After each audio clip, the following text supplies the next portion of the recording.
If you want more consistency in your golf swing, we need to get your golf swing starting with the perfect takeaway. I see so many people with poor takeaway positions, and it's setting your golf swing and golf shots up for failure. Plus, it definitely doesn't help you get more consistent with your golf. Here is one of the most common issues I see when it comes to a poor takeaway position. It's the rolling of the forearms, which makes the club work really inside. It starts to twist that face open and it adds a ton of loft, which will make you hit big high slices, and it'll probably lose you a lot of distance with your iron and driver swings. With the rolling of the forearms in your golf takeaway, you might also be able to see my right arm is excessively bent. This, along with all those other golf swing mistakes, are just going to set off a big chain reaction. You're going to see golf swings that are coming over the top in your downswing, not only because that club face is wide open and has loads of loft, but it's that trail arm being bent so much causing those over the top moves. Other common issues I see from this sort of golf swing takeaway is flipping impact to try and stop you slicing your golf ball. So how can we fix it? Everyone must have a Peppa Pig ball at home, haven't they? A range basket, a plate if you're practicing at home. Doesn't have to be a Peppa Pig ball. Pop your hands either side of the ball and get yourself into your golf sort of setup and posture.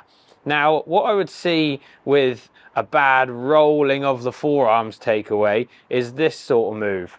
You would see the right arm bend, like I mentioned before. You would see my left forearm go above my right forearm. What I want you to see is the opposite. So your right forearm going above your left. You can see that there's not a lot of bending in my right arm here. It's very straight. I've got a lot more width in that start of my backswing. Use your thumbs as a guide of what your club face will be doing also. Set myself up again, thumbs pointing upwards. If I was to roll my forearm, see where my thumbs are pointing. That you can relate to your club face. That's where my leading edge of my club face would be pointing. That would be open, it would be a twisting loft onto the club face. Now if we do it the opposite way, where we want that face a little bit more closed and in a stronger loft, you would start to see your thumbs pointing completely the opposite direction. And that would be as well in relationship to the leading edge of your club. Once you've got that wider takeaway and that stronger club face in the right position, what I want you to do next is add some turn into it. So set yourself up again, thumbs pointing away from you,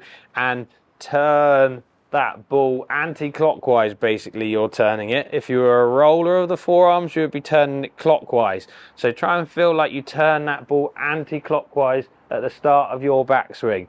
That will get the club in that stronger position. Your right arm won't be bend and folding, making you turn that club inside. Add some turn into it now. Turn your hips and your upper body. You'll see that I've got loads of width. This will really help you get loads of space at the top of your swing to allow you to shallow that club better. I see when people roll their forearms too much is their hands move away from their body. We talked about that loft and that club face being open and lofted. That forearm being below my left forearm at the start. And then as you turn, you're so sort of stuck behind you here. The club really laid off. The only way you can go now to correct it is this way. You go this way, club stands up. You get what people call that over the top movement. Whereas if I go to turning that ball anti-clockwise at the start of my swing, that club starts to move outside my hands on the way back. That club's in a lot stronger position. My arm is a lot straighter. I add some turns. I've got so much width here now in my arm, under my arms, that I can start to squash that gap on the way down. Turning that ball anti-clockwise, those thumbs pointing this way in relationship to that leading edge of the club, closing the face, taking loft off, adding some turns in.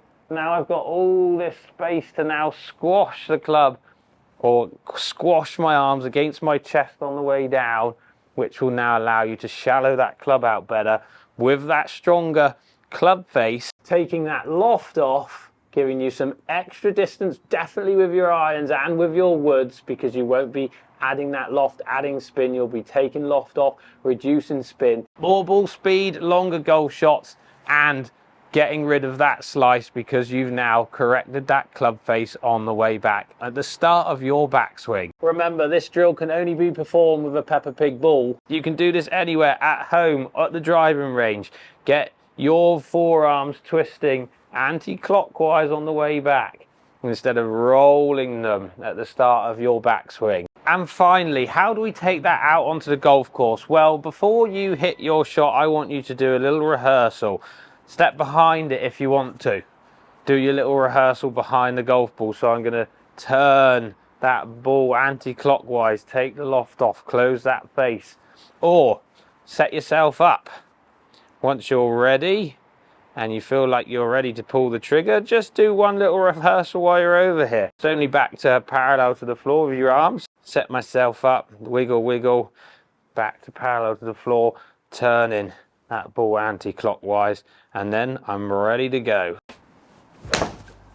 Let me know in the comments down below if this video helps your golf, and if you are enjoying the content and the channel, make sure you're subscribed to my channel, hitting that like button and turning that bell notification on. Also, if you want to know what position you need to be once you get to the top of the backswing, I've got a few videos in the links coming right up.